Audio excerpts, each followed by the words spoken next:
Welcome to Mostly True. Today, we are talking about maybe the most famous man-child composer. That's right. We're talking about Wolfgang Amadeus Mozart. We'll talk about his crazy family, his love life, and some of his early compositions. So sit back. It's going to be a good one.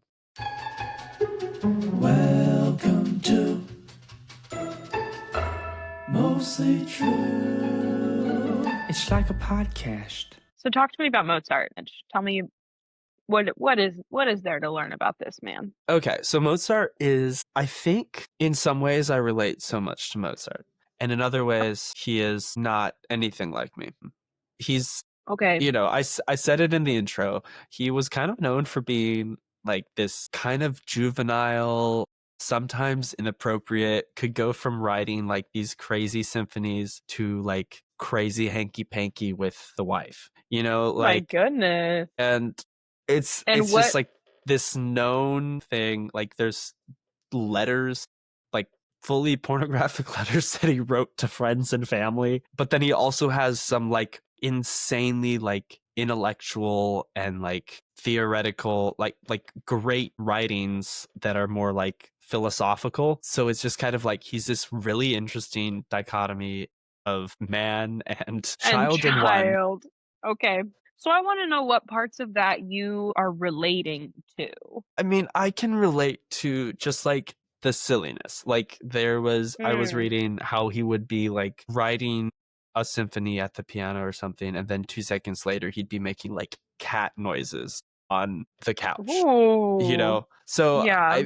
I think there's just, he has a lot of like this play, and you hear it a little bit in his music too, which I think is, I guess that's kind of the part of it that I can relate to sometimes. Or I hope that's the thing that people maybe relate me to. If there isn't a similarity between me and this man, I hope that that's what it is. I hope it's not some of the other alternatives. I hope so. I hope so too. Yeah.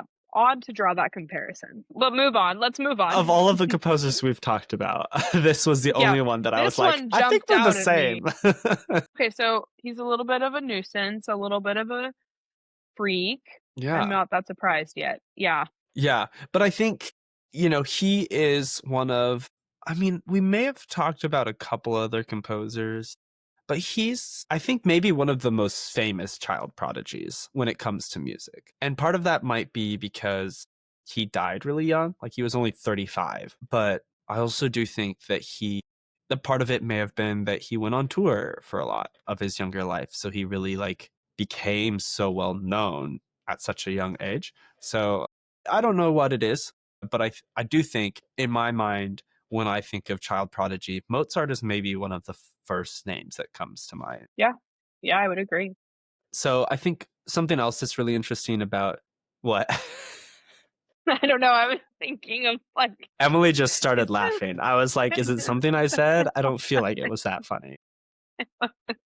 It was more the way that I responded. Yeah, I would agree. The moved right along. I just like gave you the least answer of all time, like the least. Yeah, you're like, yeah, that's fair. Yeah, all right. Okay. I didn't mean to be so dismissive. Right before that, you can watch it back later, but something got in my contact, and so I was just like doing this. Just blinking very widely. Blinking, opening them as wide as possible. So I'm back now. But yeah, child prodigy for sure. Maybe that's what you guys have in common. Well, I wasn't really, I don't think my piano teacher would ever call me a prodigy. I can say that much. If anything, she would be like, nuisance. And that that's maybe where we can draw the comparison. Yes, you definitely have some playfulness about you too, and you're a little bit of a joker. So some nuisance. Not like a joker, but like you're a funny guy. Yeah. Okay. Yeah. So what was he like as a kid? What do you think he was up to? Well, so he was, I mean, his whole life kind of centered around music. His father was a court composer. He was born in Salzburg. Musical place for sure. Very, very musical place. And his dad was working as a composer. So like at 3 years old, his sister was like working on her lessons in music or something. And he like overheard it and was able to start like plunking out the notes to whatever she was working on or something, at 3 years old. And so from that moment on, his dad, being a composer, kind of took on the role of tour manager, teacher, and really was like, he saw Mozart and he saw the potential within his son, and kind of made music his life. So Yeah, wow. yeah, so I mean, I think another interesting thing about Mozart is that he has this kind of crazy lore. I think the textbooks wrote that like it was like the 19th century that Mhm. they kind of developed this like interesting mythology and lore around Mozart that isn't necessarily Ooh. accurate. So some people may have heard that like he was known to be like this crazy, misunderstood, eccentric prodigy that died poor and was always kind of struggling and never making any money, and died in a pauper's grave or whatever. Yeah. Poor misunderstood Mozart.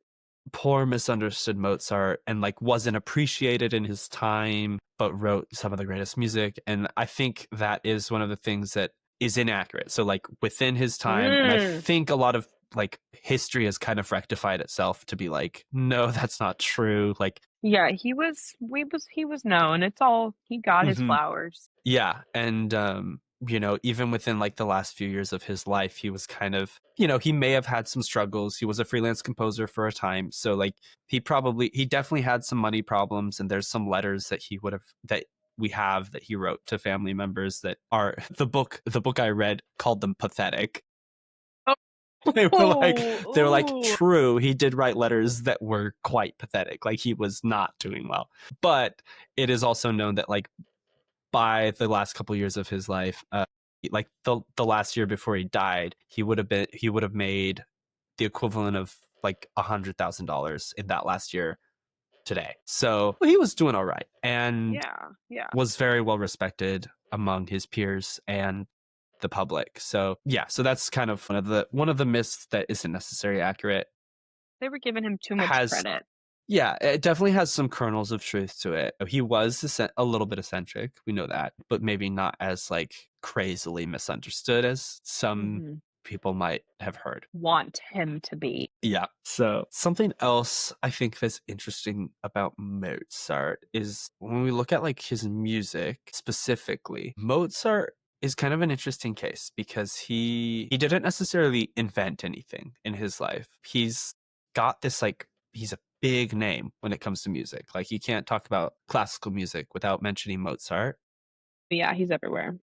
but he didn't necessarily create anything. He kind of just Hmm. perfected everything, if that makes sense. He Okay, yeah. like he was writing in all of the very traditional genres. He was writing symphony, opera, quartet, which composers before him had already like developed as something new, but he took the like what existed and really really through, I think, a culmination of his travels and taking little bits from this country and little bits from this tradition and little bits from this and this and this, he was able to put them all together in these like very traditional genres and like really perfect what each of those things were. Yeah, So I think he's a that really makes good sense. example of like he was also, yeah, he wasn't trying to like reinvent the wheel with a lot of things. He was like, I'm gonna do this thing really really well, and he wasn't opposed to like making popular music. Like he wasn't like above that, I think, which is He something that's wasn't kind of interesting. subverting, he wasn't norms or trends, Hmm. or he wasn't bucking the tradition. Yeah, and he A was, a yeah, little he boring, but I respect it. I mean, I think, far from like boring in the sense that like he wasn't doing anything, but like I think he was like a composer that tried to have his finger on the pulse of like the people. He was like, what are people into? Like what do people want to hear? And he wasn't above to like maybe catering slightly to that at time. I see. I think that was Okay, yeah. something that It's I read a business bit, and I was like, strategy.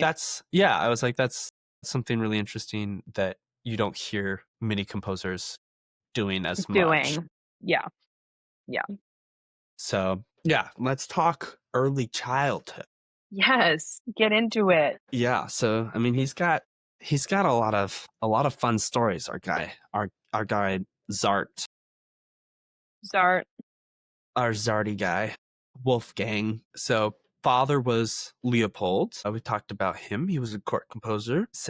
Talked about how when he was super young, he got into music, was this big prodigy. But his father, it's kind of unclear how much of this was. I mean, obviously Mozart liked music and liked Yeah, composing and stuff like that because I he would went hope. on to do it. He went on to do it outside of like his father's tutelage. Yeah, But it is interesting because early on, his father kind of sees him and says, "We could go on tour. You know, we could make some we could money. take this kid on tour." Take this show on the road. And so it's kind of interesting because he has this kind of like circus life almost, is kind of how some books describe it.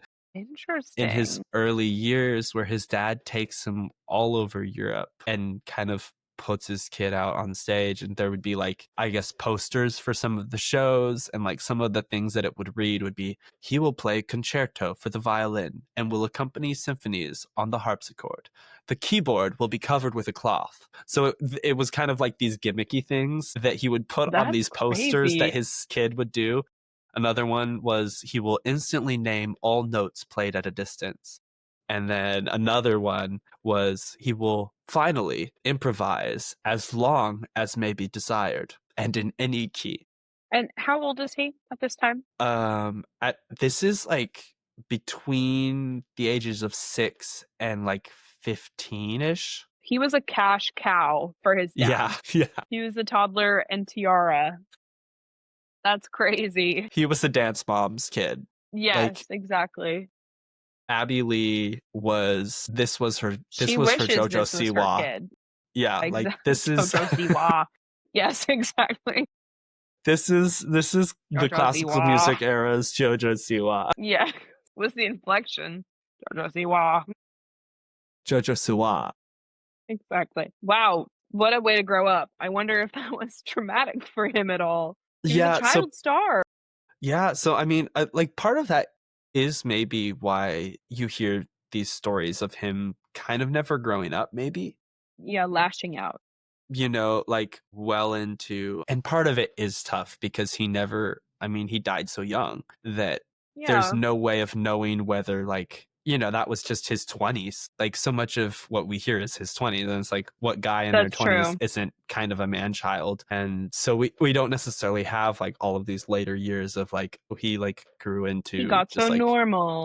he got so normal. Yeah. So, but He I do stopped think being a weirdo. he definitely has a higher percentage of stories, it seems like, of him being very Freak. odd in his like 25 plus year age range, like 25 to 35. But yeah, so that was just, you know, I think that may have had something to do. I think there's this really good story. Oh, one of the things that he was really known for, as one of his big tricks that he would do, I guess, was that he was really good at memorization. And I am not. I am not good at that.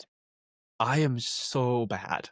I am Me so too. bad. I need I don't have every that. piece of music in front of me, every word I need to say in The front of me. words, I can't do it. Nope. I have It's not. stress dreams about memorizing lines, like from high school. I We need literally to have like nightmares that we are in White Christmas again. We are in Little Shop of Horrors again. I don't know my lines. Like the horror. You had lines in Little Shop of Horrors? No, but when I did in other shows, I It's could okay. not remember them. Don't mind me Did you eating have my lines in rice. Little Shop of Horrors? No. I figured. Okay, let me stir my soup. Okay, so for our listeners, it's like dinner time, and so Emily has decided to make chili. Does she have plans for the chili, or she's just making it to eat herself? I'm just making it for me and Zach. Okay. It's just gonna be so good.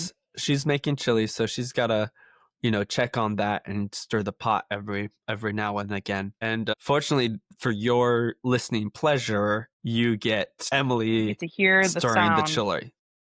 Yeah, exactly. The Adding sound. some cumin. Gonna add some chili powder. Oh, that was a lot. What we should have done actually is we should have just had you list the ingredients and then see if the listeners can guess Can what you're identify. making. That's a great game. But it's I too don't know late how because they would do that. we Already already said revealed. chili. Yeah. It'd be like there's meat in it and tomatoes and Very good. then all the spices. Onion, pepper. Onion. Yeah. I Really mean, needs. it is interesting because those could go a lot of directions. Meat, onion, That's like tomato. any soup, basically. Pretty much, yeah. You'd have to get The beginning specific of with the any soup. spices, and then someone might be able to figure it out. Exactly. Okay, we're back. We're back. But we were talking about Mozart and his memory. His memes, yes. His memes. Of which he had many. He had many memes. But one of his like stories of being able to memorize things really well is he was actually given the Papal Order of the Golden Spur when he was Explain. when he was in Italy. Story goes, he only had to listen to Allegri's famous Miserere twice, and he was able to write the entire thing down from memory. And the thing about this, like, this was also a piece that was known to never leave, like it was never let out of the house. Like they wouldn't release this. This wasn't public. Whoa. So like this is an unreleased cut from the vault, basically. Yes, exactly. This is like, my God. And so the fact that he listened to it twice and like wrote it down perfectly from memory was kind of crazy. And it was also like, what the oh, cool. Like, okay, you're talented, we get it. But also it was like, oh, this Amazing. is like a secret thing. Why did you literally stole our secrets? But it's funny because was like a challenge that he like was gonna write it down, or was it that he heard it and then they were like, don't write it down, anyone. Hee no one can. And then Mozart was like, guess what? I can. I'm gonna imagine that's what happened. I think it was kind of like this is a piece that is known for like never leaving. Like this is kind of like the secret chili recipe, you know? This is Grandma's secret chili recipe. Yeah, mine's public. I will tell anyone. It's from all recipes. Yeah. It's actually my grandpa's recipe. I will say it's my grandpa's recipe, but it's not a secret. Yeah, but it's kind of, I think it's kind of like the equivalent of that, where it's like somehow he tasted the chili and was able to write down the recipe exactly. He knew the secret ingredient. Yeah, exactly. To the secret recipe. And instead of them being like, how dare you, this is censorship, they were like, and I think part of it probably helped that he was a child. Oh my gosh, yeah, I forgot that he was a child when this happened. I think part of that was he would have been, like we said, like between 6 and 15. I'm not 100% sure when this one happens, but it was very early on. Yeah. It was probably still single digits. But yeah, so I think they were just like, he's an adorable child and he has the audacity to do this. So we can't get upset. It's a gift. So the gift was this honor of the Papal Order of the Golden Spur. What a cool name. I know. To be able to go home and be like, ha ha ha. I'm essentially 9. Like it's like the equivalent. I guess it's the equivalent of like a knighthood. Like a Nobel Peace Prize. Oh, okay. Knighthood is pretty sick. Wow. So yeah, another crazy memory story is that he had written the overture for Don Giovanni. Mm-hmm.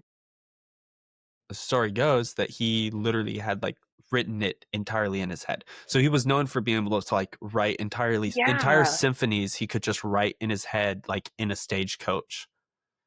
He would, and he would just like they'd just be up there and he'd remember them. And so Don Giovanni, legend goes, well, it's more than legend. I think it's like, this is actually what happened, was that he just like had the overture in his head. He had it put together. He had like been writing it in his head, but he hadn't written down because he was busy going to all of these parties and getting drunk like during rehearsals and stuff like this. And he didn't put it down on paper until 2 days before opening. How was the orchestra rehearsing? Like, I don't understand. No, they sight read it. Oh my God. And so that'd be so annoying. That'd be so annoying if you're in that orchestra. You're like, God damn it. I like didn't play very well because I had to sight read this guy's like freaky ass. Like, I get it. Musical genius. Like, just write it down. I'd be pissed. Yeah. How self-centered. I know. So moment. apparently he like stayed up all night the night before, and his wife was there just like bringing him punch and like telling him stories just to keep him awake. And I feel like it That's also tender. it's tender, but it also just goes to show that he's like, it's not even the procrastinator of all time. The procrastinator of all time. And then somehow he's like doing this and he's able to like do it while being distracted by his wife. To the stories. Yeah, totally. Yeah. That's crazy. That's nuts. Yeah. Definitely a gifted guy. I'm hearing that for sure. Yeah. Just man-child or not. Man-child or not, he's just kind of got this like crazy brain that is keeping track of so much. What was his wife like? I guess we'll get to that later. Well, yes, we're about to get to that. I'm excited. I love when there's a love interest. I get so excited. There is a love interest. So when he's like, I think he's around, this is kind of towards the end of his touring. He goes back to Salzburg and he works as a concertmaster in Salzburg. And so while he is the concertmaster in Salzburg, under the regime of whoever this guy is, there's a lot of like forgiveness. Like he's not really kept on too tight of a leash. He's kind of able to come and go, and he's able to kind of continue traveling for a bit through it. And so, but then there's kind of this turnover. And so then the next guy that comes in is a lot stricter. And so he's kind of getting sick of being around, and he's having some issues with his dad a little bit. And so he's kind of over Salzburg. He doesn't really want to be there anymore. And so he's kind of going out on these job hunting trips. And so on one of the job scouting trips, he stays with this family in Mannheim. And so they've got 4 daughters. They're the Webers. Weber? The Webers? The Webers. The Webers. So they've got 4 daughters, and I mean, you can guess what happens. He sleeps with all of them. Probably not. I hope not. Never mind. I mean, I wouldn't put it past him. I mean, probably. Yeah, exactly. But anyway, he fell in love with the eldest daughter, Aloysia. I think that's how you pronounce it. A-L-O. No clue. Really couldn't tell you. But anyway, so he falls in love with. You were like, you were pretty confident. Bet I'll know, and then not at all. But anyway, so he falls in love with her, and he starts courting her. And she kind of plays along for a little bit, but then it turns out that she's just interested in him for his music. And so, heartbroken. That's so sad. Yeah, heartbroken. His music. Yeah, he returns back to Salzburg, and he kind of has this big blowout with his boss in Vienna. And going through a lot right now. And then he says, "Hey, I'm done with this." And then at 25, he kind of decides that he's going to move to Vienna and pursue freelance music work. Okay. Yeah, it's time. And so Vienna waits for you. Vienna does That song was written about him, I think, actually. I think Billy Joel knew. He knew he had his Vienna finger on waited the pulse. For Mozart. Yeah. He did. He also had his finger on the pulse. He was looking. Just like who else? Who else did we talk about before we started recording? Mozart. Yeah, no. That was your moment to talk about Beyonce. I really tried setting you up there. Question. You really did. Sorry about that. Yeah, sorry. So he is basically the Beyonce of classical music because he's like the greatest of all time. And he is that girl. He's the moment. He has his finger on the pulse. Yes. So he's JoJo Siwa / Beyonce / Billy Joel. Never combine those two again. They are infinitely miles apart. JoJo Yonsei. JoJo Siwa. JoJo Biwa. Siwa. Basiwa. Beyonce. Either way. Yeah, he's the GOAT.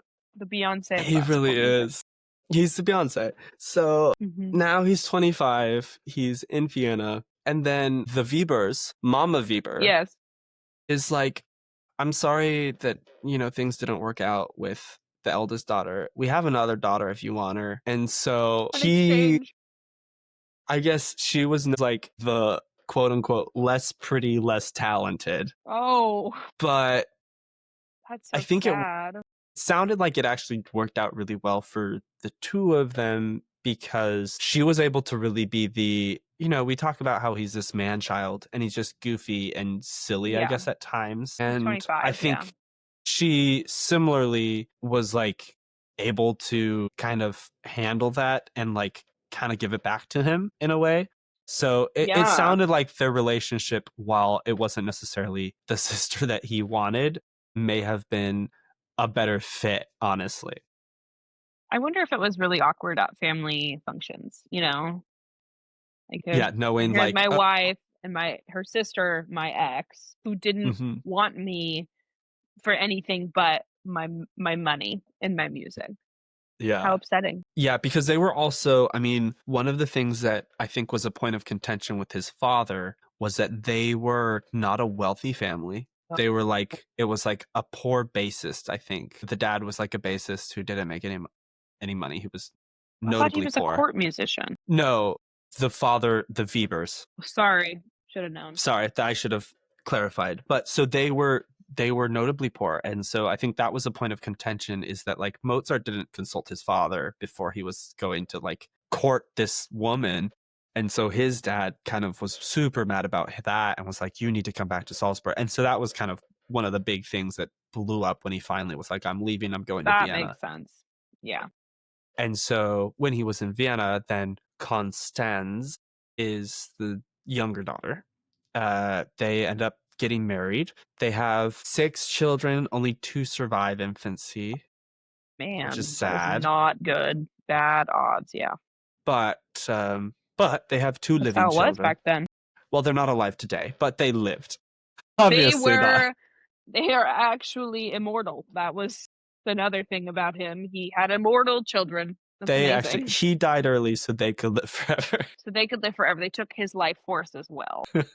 Wow, 2 out of 6 is not great. But great. Good for them. Good for them. Yeah. Yeah, so let's talk a little bit about some of his early works. Okay.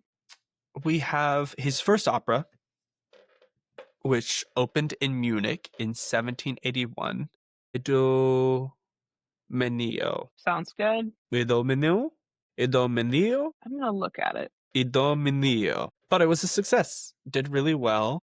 I don't know how to say that either. Once again, I'm also stumped. Maybe one of his only opera serias. So I think... Remind us, Mitch, what is that? Well, there are a few things that like classify an opera seria. The main one being that it's like usually has some source material that's based on like some epic or mythology, or like there's like a historical source material to some degree, and they tend to be more serious. They tend to be dramatic. More people probably die in them. And so one of the things I think that's interesting about the classical music, if we're talking about it sonically in the way that it sounds, is that classical music in general, it would be more like described as kind of lighthearted, a little jovial, playful kind of. And I think that's especially true with Mozart. And so I think, because of the way that the music sounds, he kind of shifted a lot of his focus to opera buffa, which is the more comedic opera that he does. And those are like his big successes that we see later in his life. And I think one of the reasons that they also are so successful is that the music itself lends itself so well to totally, the funny, silly like things that happen in some of those. Once again, he has his finger on the pulse. He knows. He's paying attention. Check the pulse. Check it. Look. Exactly. Yeah, so that's kind of the first one. Notable. Definitely worth a listen, but maybe not like the craziest maybe not thing. Worth a listen. And then we have his first, I like to call these musicals, but the Singspiel. Yeah, literally sing play. Sing play, yes. Mm-hmm. Our German consult over there. Yeah, that's right. I took 3 years of it in high school, which was like 8 years ago now. But I mean, that's 3 more years than I ever took. True. So I'm the pro. Oh. Would you like to pronounce the name of this title? Let's look at it. Die Die Entführung aus dem, that one's hard, Surreal. Well, it opened in 1782. And that's that. Opened in Vienna, and again was a huge success. Everybody really loved it. It's amazing. with a year later from his opera, the first opera, just a year later, he wrote, a full opera with play situation. And both were big successes. I don't know. I think it's crazy to think of like back to back years writing something so huge. I mean, these are things that, a musical takes 10 years to mount or something. At least your Yeah, first one. I think it's crazy to think of how he was able to like do so much in so little time. that's really impressive. And and he did. It's not like he lived long. Like even just in the context of his life, like he did so much. Yeah. It's crazy. Because and I don't know if we talked about it yet on the pod. I know we've talked about it off pod. But the other thing about him is that like when I was reading, he definitely took a sec to flourish in terms of his compositional work. There's some other composers that came after him. We haven't talked a lot about, I don't think many of these composers that we've talked about before have been like prodigies. But there's other prodigies that come after him that do some really substantial like compositional work in their teens. Yeah. But Mozart doesn't really have that. Like I think a lot of his like early stuff when he's still in that like prodigy phase isn't necessarily like anything to write home about in the same degree. That it's really not until I think he's 25 and the last 10 years of his life that he really kicks into gear and starts like pumping out these crazy things. So to think about really just 10 years, within just those 10 years, the amount of stuff that he worked on that's That's still like crazy. performed, still like studied. It's pretty impressive. Yeah, definitely. Yeah, His impact, the his Beyonce of impact. classical music. I'll say it The again. Beyonce. And if he is the Beyonce, who would we say Lorenzo de Ponte is? Ooh, probably like whoever like works with Beyonce on like her outfits and like her creative direction, Or Because I think he's she like, like writes her own music, but like a producer or something yeah, in her I was life. gonna say, is it Anton? What's Jack Anton? You know what I'm Jack talking about? Antonoff is I think you're talking about. Is that who I'm Jack talking about? Antonoff. I don't think that he and Beyonce work together. No, I don't think they do, but I think he's maybe the Jack Antonoff to who does he work with? Taylor Swift? Taylor Swift. Is he the big Taylor Swift guy? Yeah. I have to stir my chili. Yeah. Stir the He is. chili. I have to stir my chili. So maybe He's if definitely Mozart's the Taylor Taylor Swift guy. Swift, he's then He's the Jack Antonoff, I think. Yeah. yeah. Not been getting warm because the burner wasn't working, but no, I think it's working. Weigh in the comments, guys. Do you want Emily's Will chili recipe? secondary question that they should weigh in the comments on: will I finish making chili before 9 o'clock? I'm getting hungry, so I might need a snack. And then second question is should she leave the recipe in the comments, or will she have to send a jar of the chili so that you have to like work your way back and figure it out? Engineer the recipe. Yeah, that's probably what we should be doing. Actually, I think I'll do one better. I think she will send the chili in a Ziploc bag. It's not in a jar. It's in a Ziploc bag, like a gallon bag. What? That happened once, I think, where like a family member sent us home with like soup. Well, yeah, they really were like, I'm not gonna see you again for a while. I don't care to take a completely disposable item. That's amazing. Like I think it was, I can't remember what definitely have gotten like mashed potatoes in a Ziploc before. That one's like, I've had beans in a Ziploc.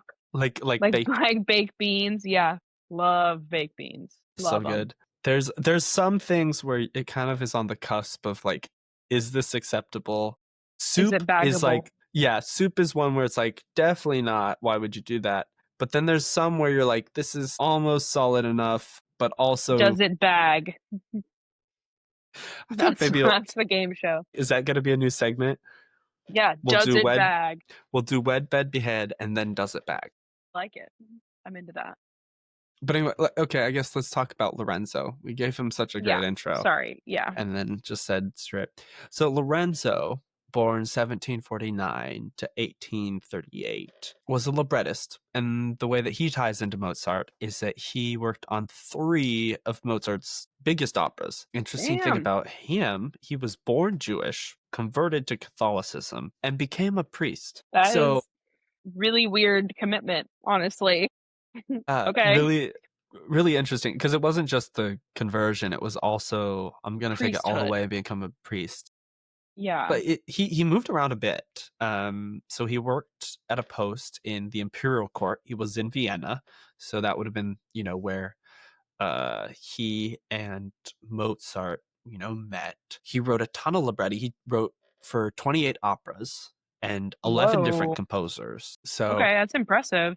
Yeah, so I think it's interesting that I guess a libretti is kind of interesting because it's not, you're like a book writer, but you're more than just a book writer because you're, with an opera, you're the lyricist. But I feel like you're also chiefly important in charge of handling that story as well. Yeah. So it's kind of this interesting, you got to have a really strong drama storytelling, but then you're also in charge of the words and the lyrics for the music. So big undertaking. Yeah, it's definitely a big undertaking. So it's interesting that he worked with so many composers too. But I guess, that I don't think that wasn't uncommon in the day. I think about like the writer duos, but I think it's a little bit different because I think the librettist is probably a little bit more akin to like a book writer, which those would work with a lot more different composers. Would agree with that. There's still like songwriters, like, like every year when like a pop song wins like that song of the year or something, like the people who, if you look at the song credits, it's a lot of the same people who work with different like celebrities, basically, like people that have written for Harry Styles, write music for Sabrina Carpenter. Like there are songwriters who do this and are like tools basically that you collect into your studio to like get all of these different like the sounds Pokemon and talents. Yeah, exactly. Yeah. That's how I think about that's it. a good point. Yeah, so it still exists, it's just like a different kind of like playing field now. Different tool belts. You're not like, that's really what it is. Different tool belt. You're not writing the lyrics. You might be like doing the production. Yeah. The other thing that I thought was really interesting when I was looking him up is that in 1790, he migrated to Britain and then he moved to New York. So he was the first professor of Italian literature at Columbia University, and he opened the city's first opera house. And is it still there? It closed after 2 seasons. So they made it like 2 years, and so no, it's not there anymore. But it is, there's some argument that it like spurred the first, the New York Academy of Music and the Metropolitan Opera. Like it was the, it being the first one, it was kind of like the first introduction to opera. But I don't know, it's definitely did not sound like a successful endeavor on his part, unfortunately. That's stupid. And then the last thing that we're going to talk about today, connected to Mozart and Mr. Ponte that is it Ponte? Probably. Is he Italian? I feel like Lorenzo Ponte. That sounds very Italian to me. Yeah, he was born in Venice, but he spent a lot of time in Vienna. So so he was Italian. Well, he was so then it would be a Ponte. professor of Italian literature, so I guess that would make sense too. Yeah, so that was the first thing that he did. Okay, we digress. We digress so easily. We digress. I hope it's entertaining for our listener. Their first big collaboration was La Noce di Figaro. La Noce di Figaro, yeah. The Marriage of Figaro. Exactly. So this was a big comedic opera and the first collab with Ponte. And, honestly, getting a synopsis of this show, it's really, I'm just going to say it, it's hard to explain. It's hard to understand, really, the synopsis of it. It's very like Shakespearean, lots of disguises. People are dressing up as other people. There's like a love affair, and then like the younger person that he's like in love, it's like his wife, I think, dresses up as the person that he's in love with, and then he's like confessing his love to her disguised, and then she like reveals that like, it's me, Oh. you're caught. And then I guess she just is like, I forgive you, and it's a happy What? ending. So it's kind of hard to explain. I'm Boring. sure there's a lot more Yeah. that happens in there. That's just kind of a really general gist. And it was a hit, right? Like Big hit. it was a big Yeah. success. Yeah. People loved it despite whatever the storyline was. Yeah. Because And the music, I'm sure, and music is amazing. The music we still hear a lot today is very good. yeah, he knew what he was doing. Something I also want to mention. You know the Weavers? Yes, of course. Well, one of the other His in-laws. sisters ends up being a soloist in magic flute. So he uses her, I guess, for some of his music stuff. That's sweet. So really, All the in the only one, fam. it sounds like the only sister who really kind of lost out was the one that His said first no. lady. Yeah. Oops. But you know what? She probably did.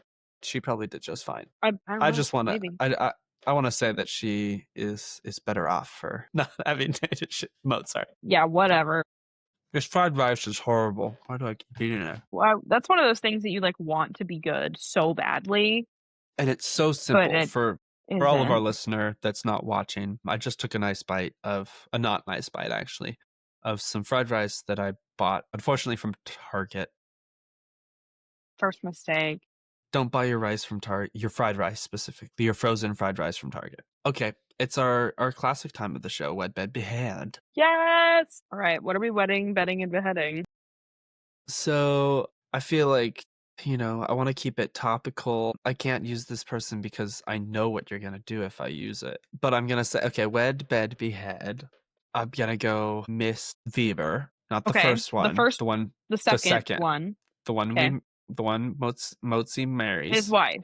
Okay. His wife. Got to pull up her name. What is it? Constanze.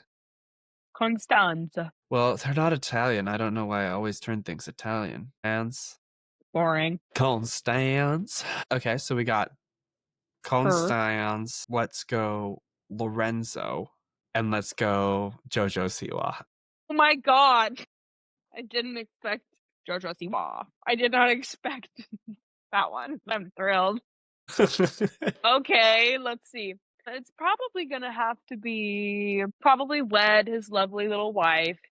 Okay. No, Constanze, whatever her name is, probably gonna bed Lorenzo. Okay. You know, and we're beheading Jojo Siwa, naturally. That was why I said I know what you're gonna do. Yeah, it was predictable. I know she's gonna be on the chopping block. What would you do? Honestly, the same. Yeah, that's right. Exactly the same. Exactly. There's no alternate outcome there. Thank you for teaching me about Mozart. What a fantastic young man. Yeah. I'm so glad there's more to learn. There is. Yeah. So for this episode, we decided to split this into 2 parts. So there are a few more like very notable things. We're kind of going to get into the meat of Don Giovanni, which is maybe his most famous one, and also one of the most controversial in some ways. Yeah. So we're kind of going to dig into that one a little bit, which should be fun. And then we're just going to kind of wrap up the classical period. Any composers that we missed or, you know, want to make sure that we talk about, we're going to do that to kind of get us ready as we go into the romantic.